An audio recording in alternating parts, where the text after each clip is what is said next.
Benjamin Myers is the kind of writer who has devoted readers. A series of novels over the last 15 years or so, particularly those published by indie imprint Bluemoose, have earned him awards, plaudits, and many dedicated booksellers keen to hand-sell his books.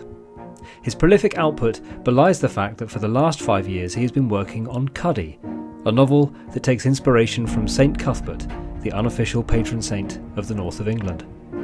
What led an atheist to write a novel about faith? And how did he alight on the book's multiple timelines and connected narratives? Join us as we find out. Where to begin, Ben? That is the main question. And with a book like this, it's actually quite hard to know where to begin. Usually I'm really clear about these things. And as I was approaching this morning, I thought, I'm not quite sure where to begin. I guess we begin with Cuddy. And I wonder whether you could tell me, I suppose, when you as a child were sort of first aware of who he was, or perhaps the importance of Durham Cathedral, or sort of where this entered your life, because it's clear that it entered your life when you were younger.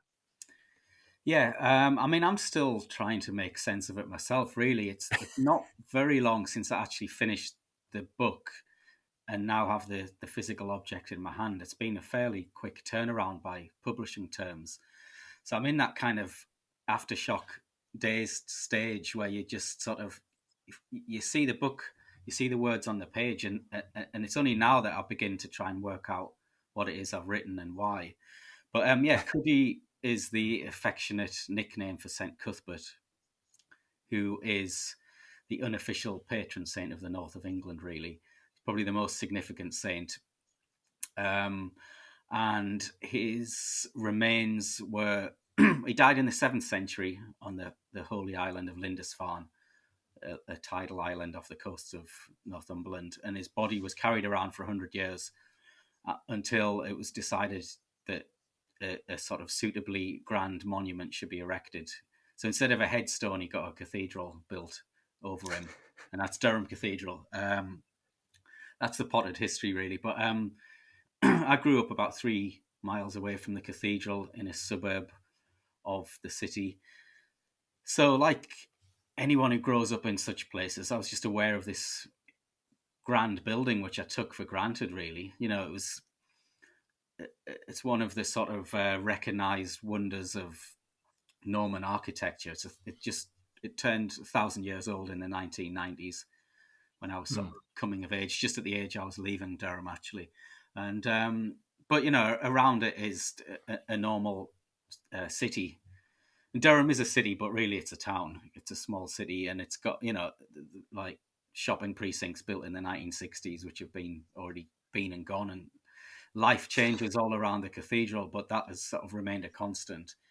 So yeah, as a kid, I was kind of given a lot of free rein to just wander around. And from the age of about 7, I was allowed to just go out for the day with a pound or two in my pocket, take the bus into Durham and spend a full day out by myself.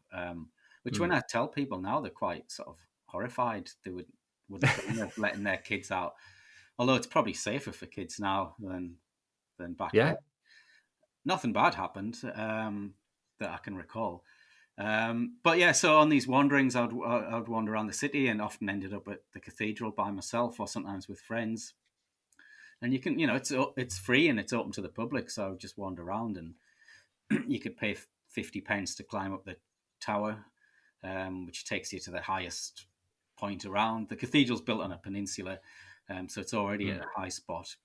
And it's nearly surrounded by a moat by the natural curve of the river, which is why it was built there. But I didn't really know much about St. Cuthbert himself growing up, other than the fact that he was one of several saints whose names appear on street signs. And, it's just part of the cultural fabric, I guess, of the place. And not being religious, I only kind of understood the very basics of who he was. And then it was a few years ago I started reading up on him, and I guess the idea for the book came because I wanted to write about the cathedral, and I'd spent some time on Holy Island as well, which is quite a fascinating place. And I was sort of made aware that the birthplace of Christianity in Britain is the northeast of England. And also kind of a lot of what we now see as modern England. A lot of things happened around the northeast that kind of grew into what we recognise as the country today, even though it was more sort of kingdoms back then. So I wanted to write about that, and I wanted to write about or cover the fact that the northeast is, well, it's economically the poorest part of the country, and culturally it's often overlooked in terms of investment, and I don't know, we just had the grandiose and arrogant idea of trying to write an alternative history of the northeast of England, starting somewhere between Durham Cathedral and Holy Island. I had this image of these two places, Yeah. and thought, well, what's the story, sort of thing. And then it was after a few months I realised Saint Cuthbert was the link. He died on Lindisfarne. He was transported around by this community of acolytes for 100 years, and then he was buried in the ground in a cathedral built for him. So it began then. It's taken 5 years.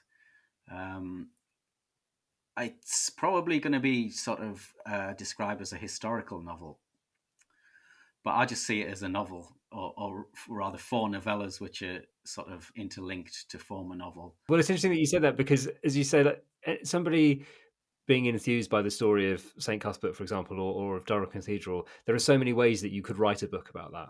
But you have chosen to, yes, go right back to the time when St. Cuthbert was alive, and then follow, as you said, that group of acolytes who ended up finding the spot for Durham Cathedral to be built. But you do bring the story right up to almost the present day, to 2019.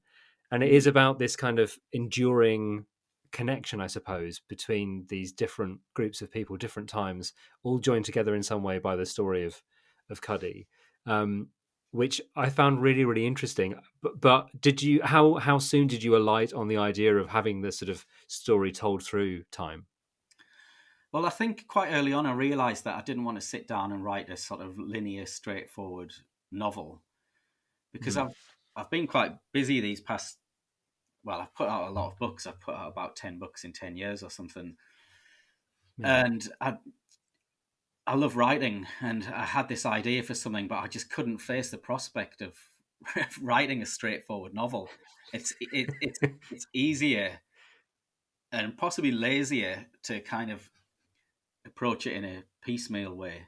So originally I was going to write 10 stories set something like 100 years apart, taking us over 1,000 years. And then I realized that's grossly ambitious. And I'm not, the thing is, I'm not a historian. I got as far as GCSE history and I got a B, and that's as far as it went. But I am interested in people, and I'm interested in people throughout the ages. And writing this book, I read a lot of history texts. I plowed through a lot of books about St. Cuthbert, about Christianity, about Durham, about architecture. And there's some amazing books. But what a lot of historians possibly lack is that kind of the poetry of bringing the story to life and colouring it in. And what I lack is academic rigour and qualifications in terms of history. So I approached it from how I approach everything, really, which is from a personal, sort of on the ground level. And Cuddy really is the story of a place, Durham Cathedral, throughout the ages. And it's a story of, well, the other thing about historical novels, they're often told about the focus on significant people throughout history or the victors.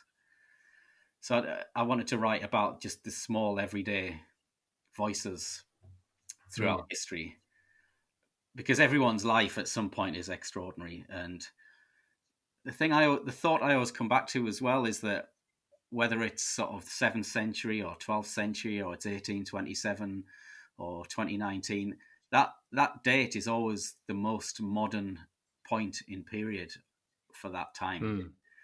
So we think of the 1300s as being a bleak period I say that as because one of the stories is set there has been a bleak, primitive period where people were rolling around in the mud like hogs, and uh, you know, when in fact, yes, probably we were doing that, and we're still doing it today, but we're also capable of engineering and architecture and philosophy and astronomy and burgeoning science, scientific discovery. So I tried to occupy that space between factual research-based history. So I did the research, and then I sort of inject my own sense of artistic license and imagination. Um, and at that point, when I started writing the book, the first section I wrote, and people probably won't have read the book at this point, but is the fourth book, which is set, as you say, in 2019. That's the one I started writing first. So when I began the book, it was actually set in 2020, but begun in 2018. But by the time 2020 came around, the pandemic had happened. And I realized this story that I was setting 2 years in the future could not take place in 2020 as I'd written it, because no one was socializing. So I moved it forward a year to 2019. And then I realized I had to tell the story of Cuthbert himself, and there's hundreds of books in which he features. And I thought there's no point me writing a straightforward book about him. So for the book one in Cuddy, I've got a kind of chorus of voices which are excerpts from real historic texts telling us Cuthbert's story. And without sounding too pretentious about it, it's almost like a sampling or remixing. I think you know how music can be built from other people's work. You layer in samples and beats, and I saw it as that approach, and as samples, the quotes credited and not stolen from far greater historians, from sort of from the Venerable Bede through to contemporary writers, Simon Sharma or whoever, Peter Ackroyd. There's just a quote from lots of sources to help build up the backstory, which actually took quite a long time to do, because I had to troll through a lot of books and then pull out the pertinent bits and then arrange them into some sort of order. So it probably would have been easier and quicker to actually just sit down and write Cuthbert's story. But why would I do that? Because that already exists. And as I said, I'm not an academic. I'm just a strange man sat in a room trying to work out ways of telling stories in new ways, I guess. Well, what's interesting about those historical sources, as you say, is that you did the hard work of going through all those books and finding the pertinent bits and bringing them together. But what I found really interesting was how contradictory they are. So that one historical source will describe him as being one way, and the other will completely contradict it. And it shows you why even what we would consider to be the factual version of history cannot they can't all be right. So that's why we need fiction sometimes to make something slightly more coherent. And I'm really interested to hear that you began the book with the section in 2019, because that involves a young man called Michael working within Durham Cathedral, and there he meets these people who are doing some restoration work on the stonework, and the idea of these stonemasons finding the sort of little marks, and I guess what you might term graffiti, but from the Middle Ages, and wondering and trying to work out who had put that there and what it means. And actually, I suppose the rest of the book fills in those gaps, or writes into those gaps, and we do actually meet one of the stonemasons at one point in the novel, and find out so much more about what's going on there. I suppose, is that part of the appeal, to kind of take something really fragmentary and tiny and to enlarge it into something much bigger? Yeah, I think so. I guess it's a form of sort of living archaeology that's, without having to dig, it's there in front of you, in this case in Durham Cathedral. I mean, when I started researching the book in, I think, probably 2018, so it's about 5 years ago since I started, there was major restorations taking place on the cathedral's top towers. So the characters I write about, the masons who were up on this kind of windy peak of the building during winter, they existed. I've made characters out of them, but I couldn't go up the tower to do research because it was closed because of this masonry work. So I thought, well, that in itself is quite interesting. What should have been a hurdle, I can't get access to the cathedral. I turned into a part of the story, really. But yeah, I like the idea of, as I said, it began as kind of 4 novellas, which I wrote quite separately and treated each one as like a novel, in which I would spend 6 months working on each one. But I wanted to stitch it together and have it as a novel rather than a collection of stories. And so I had to kind of weave in these threads that hold it together. Certain recurring motifs, recurring family names or images. There's little things that pop up in different parts of the book, like the image of a crab appears a few times. But yeah, the masonry marks as the sigils that they would carve into the stones is something that reappears. Your question was interesting because it kind of makes it sound as if I planned it all so that I would have these hidden Mason marks, which would be like a callback to the Mason character of 700 years earlier. But at that point, the stonemason story I had no idea. I had a major block, if you like, unintended. But I'd kind of written 3/4 of the book, and I had a whole story to write, and I didn't know what it was going to be.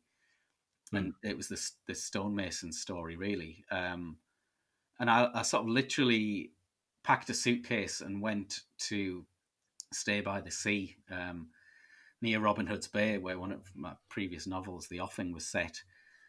And I thought, I'm not going to leave until I've got an idea and mapped it out. So I kind of sat in this little cabin, thinking, you've got to finish this novel. What's it going to be about?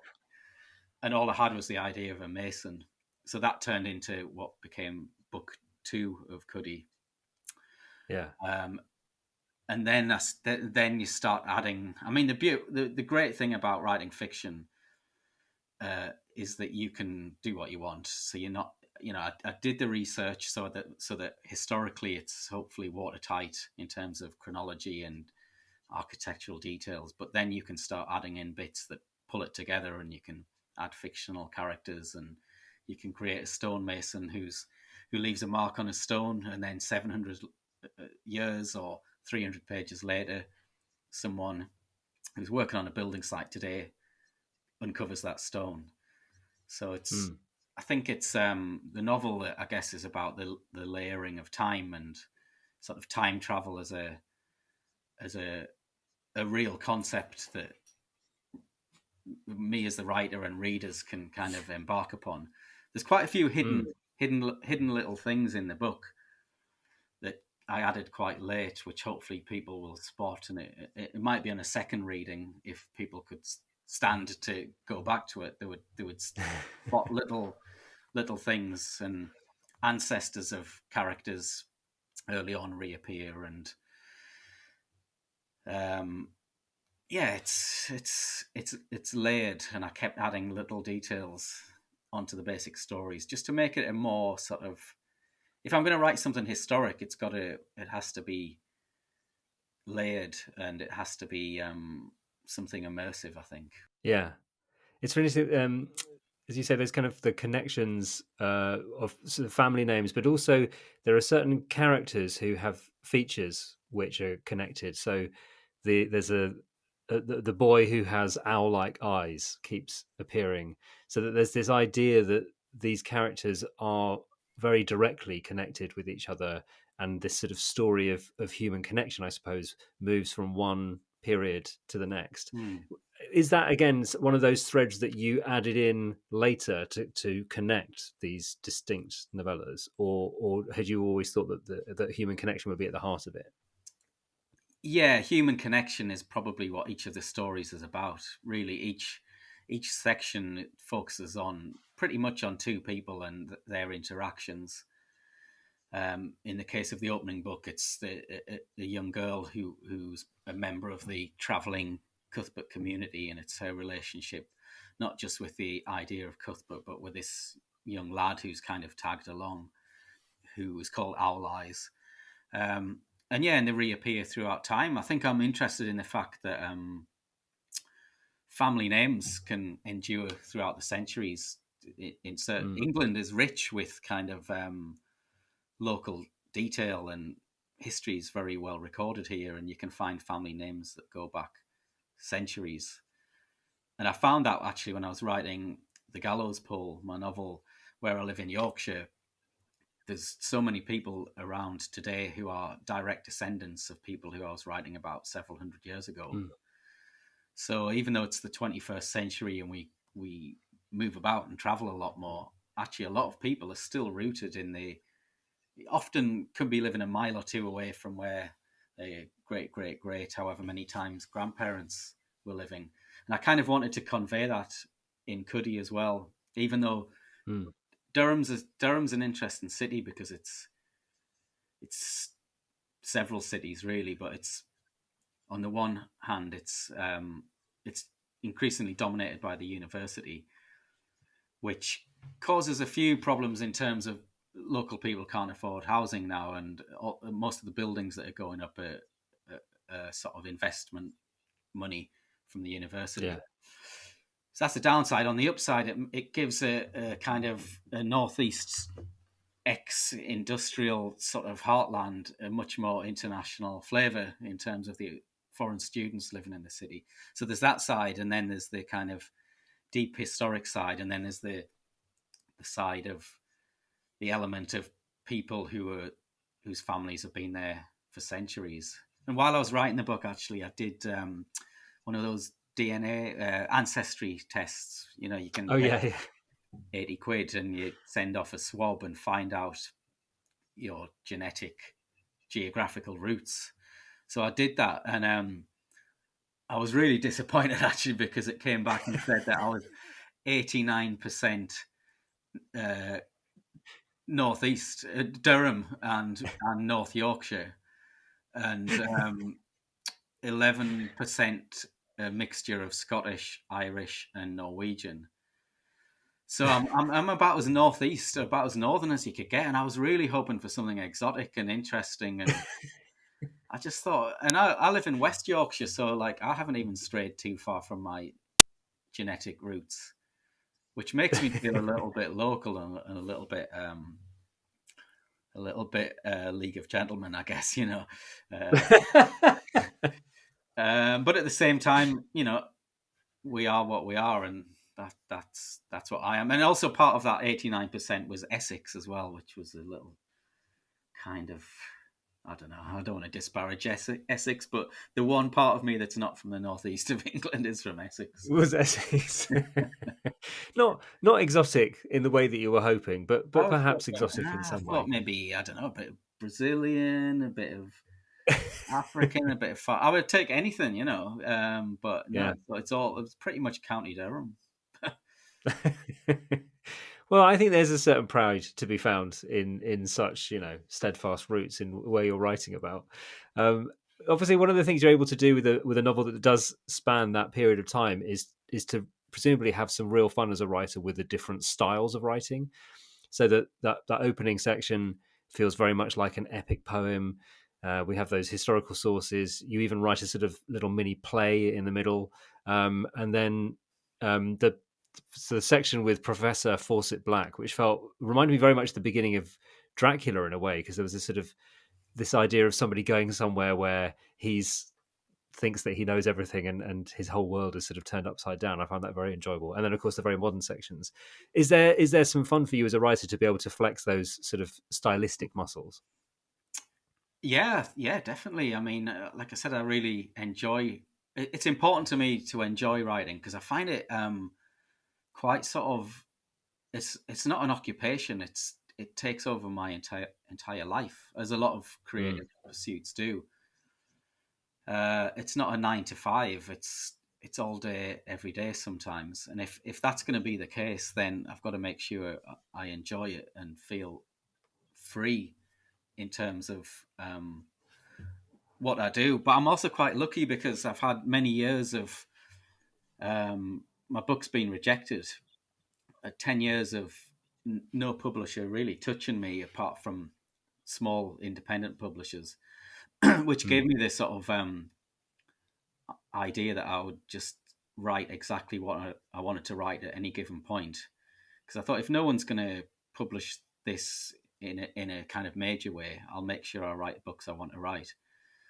And as it happens, things have kind of picked up, and won some awards and signed to Bloomsbury, but I've kind of retained that stubborn, steadfast sort of creative freedom, because I think I could have written sequels to other books, or the Offing, my novel, The Offing, it's done pretty well in the UK, but in Europe it's done much better. And like in Germany, it's been in the top 20 for 3 years and sold several 100,000 copies, because it's quite an accessible, bucolic, sort of sunny book. And I think other writers would have gone, okay, now I know how to do this, and I know what people want, and I know what sells. But instead of doing that, I've written something that's very challenging, and the early feedback suggests that people either really like it or really think it's a load of pretentious, challenging nonsense, which I'm fine with. And in fact, I've written another book that's probably going to come out in the next year or two, which is barely a novel, and it's set in Berlin in the early 70s, and it's kind of a lot of broken text, and it features photographs. So I think to answer your question, yeah, I mean, I wrote Cuddy features poetry and diary. The section you mentioned, which you compared to Dracula, was definitely influenced by Gothic and horror and ghost stories. M.R. James, Henry James, Sheridan Le Fanu, things like that. And then, yeah, the final book is contemporary fiction. I think I wanted to try these different forms, but was too sort of afraid or unqualified to commit to each one for a full-length book. And there is a play in the middle. It's a one-scene play that bridges a gap between several centuries. And I'm not a playwright, and I don't consider myself a poet, but I've applied some of those techniques and forms to. I mean, it's a novel to me. I see it as a novel that just kind of questions what a novel is, and questions the truthfulness of historical accounts. Because, as you say, history is to be questioned, because it's often written down by the victors, or it's written down decades later. And I think I've learned a lot about history, particularly British history, through fiction. I think Hilary Mantel's books about Cromwell, or Pat Barker's books about the First World War, have taught me more, because they humanize the situations of the characters in a way that makes it.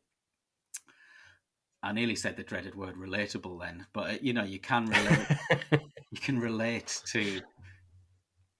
I think the best work about war is when you see it from the perspective, say, the First World War, of a young soldier in the trenches, covered in mud and crying for his mother. That teaches me more than reading the sort of long, weighty accounts of battles and dates and strategies. So yeah, I use these different literary forms to kind of get across that, these different voices. And I suppose one of the interesting things about putting yourself, as you say, into the position of these people is that you mentioned earlier that you're not a religious person, but obviously at the centre of this novel is a sainted figure, and the reason why this incredible cathedral was built. How did you find writing about faith as somebody who doesn't have that, I suppose, that kind of thing in their life? With trepidation, I think. It's strange, because when we say faith, we think of religion, we think of Christianity or Islam or whatever.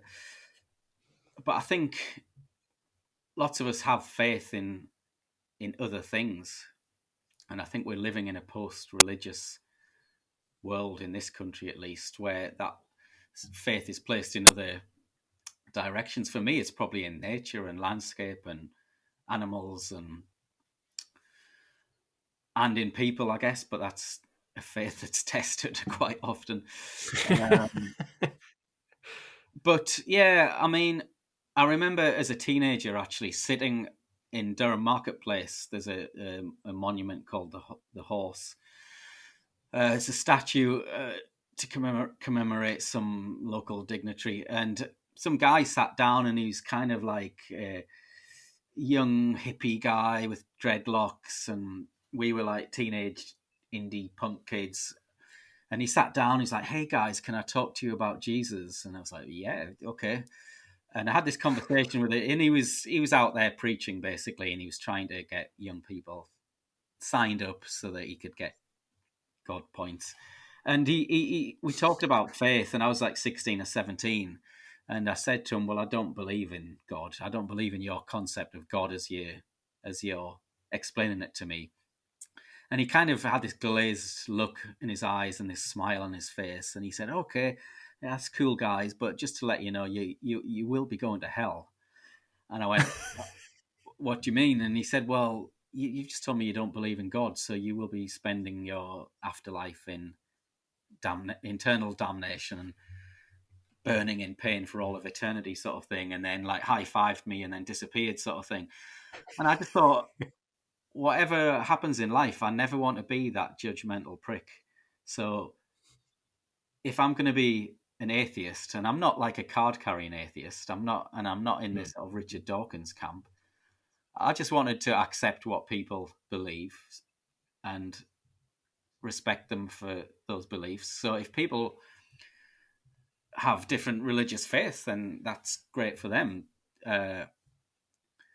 I'd rather it wasn't enforced upon me, and I'd rather judgment wasn't placed upon me. So I decided to write about faith in as open and sort of natural a way as possible. And I've got a background in journalism, so there's maybe a journalistic aspect. I'm writing about people who believe certain things at certain times. There are monks and priests and prostitutes and 0 hours contract worker and Christians, and they all have different beliefs, and I'm just presenting them to the reader. I have had a friend or two. A friend read the book, and he's a writer, but also son of a preacher, and had a Christian upbringing. He said something very nice, which was that I haven't fallen foul of the sort of modern tendency to be judgmental about faith, or to be a little bit snide or a little condescending, because no one really knows anything. And just because I don't happen to believe in that idea of a bearded god in the sky, it doesn't mean anything that I believe is any more righteous than anyone else, really. I mean, I believe in science and I believe in facts and truth, but we're in an age where even the idea of truth is pliable and under discussion. So it's a novel about faith, but it's not about a particular faith. It's just about the things that people believe in to get them through the empty, torturous abyss of life. Wow, that's a pitch that's just selling itself there, Ben. I should point out it's Monday morning and I've not been up very long, so I'll be superior later.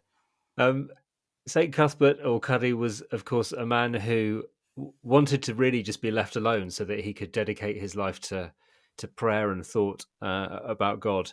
So I wonder, to finish off, how you think he might feel about being the central character of a novel and celebrated in such a way. Do you think he'd hate it, or do you think he'd be quietly pleased? I think he would take it in his stride, really. I mean, actually, it was only since the book has finished and I've had finished copies in my hand that I've realised that probably the reason I wrote it is when I was younger and would go to Durham Cathedral, I had this notion that, like, I don't particularly believe in the concept of previous lives, because I'm not sure how it would work on a practical level. But if human beings are made of physical matter and energy, then maybe that energy can be transferred throughout time. So which is my sort of roundabout way of saying I always thought in a past life I might have been a monk who was living adjacent to Durham Cathedral. Because at a really young age, I saw these monks' cells that they lived in, and I was told, men lived in these little rooms, and they spent their days either gardening or writing. They were the scribes of their time. They were the literate people, so they were basically writing down stories. And I thought, oh, that's kind of what I want to do. I want to just sit at home and write. And the life I lead is quite monk-like in terms of sitting in a room and writing, albeit a monk with Wi-Fi and a wife as well. So, but the appeal of Cuddy was that when I was doing the research, I read that he lived on Lindisfarne, and it's a little island. I think it's about 120 people live there full time. But it's in the sea but connected by a causeway, so you can leave every day by car. But Lindisfarne was too hectic and so it was like a metropolis to him. So later in life, when he was the bishop of the monastery there, he went to live on a rock. It's an extreme move. He went to live on a rock in the sea off Lindisfarne. And while I don't think I could live with such hardship, I totally understood where he was coming from, because the older I get, the more I just find the world intense and noisy and kind of vulgar and banal. And it's exciting and there's lots going on, but I need a lot of space and peace, and I get overstimulated, I think, sometimes when I'm surrounded by a lot going on. And to write, I need that space. So I think the whole point of the book is that I was kind of trying to imagine what it must have been like for this guy who found a tiny village, a tiny monastery on a tiny island, too much to cope with. So that he had to go and live in this brick building, a little stone building, pretty much in his dying days, where he lived off raw onions and water, which I couldn't do either because I've got quite a delicate stomach and I don't think the onions would go well. But yeah, I think I'd like to think he would just take it in his stride, because even in life as a hermit, he was famous and he was surrounded by lots of monks who were idolizing him and fussing around him, and then as soon as he died, he was sort of beatified and raised to the status of a saint. So yeah, I think he would probably just accept it, groan, roll his eyes, and eat another raw onion. You say that the raw onion diet is not to your taste, but it seems that we might all be heading there with the current food shortages and all the rest of it. It's turnips last week. Maybe it'll be raw onions next week. Well, I was just going to say the turnip stories in the news last week seemed like all throughout writing Cuddy, I was kind of joking to myself about, should I have like a character in the Middle Ages who eats turnips? And I just thought, no, it's too Blackadder to do that. The idea that there's just these peasants in sackcloths eating turnips. And then sure enough, 2023, we're told, you can always live off turnips. God, what's going on? Yeah, who knows? The Cuddy turnip cookbook is only a publisher's thought away. Ben, thank you so much for chatting to me. I love the idea of you feeling connected to a monk in his cell. And with your ancestry DNA test recently, there's every chance that it could be true, that you are related to one of those very men. Well, I could be, it would appear. But would they have procreated and bred? This is a loophole that I noticed. Oh, yeah, that's true. Yeah, I've got a character called Michael Cuthbert who's set in today, and a suggestion that he could be a descendant of Cuthbert. There's also that. How does that work when you're a celibate monk? So the book is already a failure 2 weeks before it's out. I would say that has simply raised a gap into which you could write again. So a triumph for any writer to leave those mistakes. Ben, thank you so much. It's been really great to speak to you, and I so enjoyed the sort of the variety of this novel and the challenge that you took on. So thank you on behalf of readers, and thanks for your time today. Thank you for having me, and I'd just like to say thanks to Waterstones, who've been massively supportive to me in over many years in a kind of roller coaster career of, struggle and success. And when my last book came out last year, I make a point of going into wherever there's a Waterstones, I go in and try and say hello to whoever's working there and to thank them, because the great unspoken thing in the book business is, there's this perception that you should do literary festivals and you should get yourself in the broadsheets and on the radio or whatever. But the real secret is booksellers, and they're not given enough credit, because if a bookseller in a certain store, whether it's Durham or Harrogate or Tottenham Court Road or these different ones I go in, if you get a bookseller who likes and supports your work, it is life-changing in a way. And Waterstones have just been a huge part of that, and I've never really had a chance to publicly thank the chain of stores. So thank you, Waterstones, and thank you, Will, for having me. Wow. Well, it's an absolute pleasure. I can take no credit for the brilliant booksellers, but hopefully some of them will hear that, because as you say, an enthusiastic bookseller has the power to hand sell copy after copy after copy of books that they love, and so they do an amazing job. So yes, here's to the booksellers. Yes. Chin chin, down the hatch. Cuddy by Benjamin Myers is out now, and for a limited time you can find signed copies on waterstones.com.